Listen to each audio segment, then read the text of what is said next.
बायको, आज तू एकदम खुश होणार, खुश.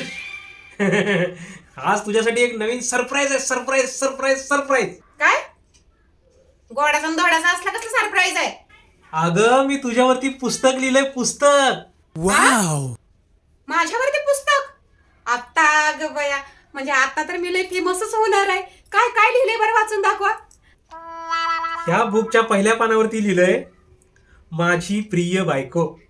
आता ग बया, चांगलं चांगलं लिहिलंय हो. अजून अजून पुढे पुढे वाचा, वाचा ना पुढे. रोज सकाळी लवकर उठते. वा वा वा, आता गिनीज बुक मध्ये माझा रेकॉर्ड होणार वाटतं. अजून अजून अजून काय लिहिले? मागच्या पानावर काय लिहिले दाखवा बरं वाचून. शेवटच्या पानावर, परत माझी बायको माघारी झोपते. बरं जाऊ दे, काय नाही, हरकत नाही. मधल्या पानावर तर काहीतरी छान छान असेल. मधल्या पानावर काय लिहिलंय जरा वाचून दाखवा ना. हो हो, लिहिलंय ना, मधल्या पानावर पण लिहिलंय. दिवसभर चपड चपड चपड चपड सगळं लिहिलंय त्याच्यावरती. दिवसभर ते तुझं चालतं ना, ते कॅव कॅव कॅव कॅव. काय रे ते?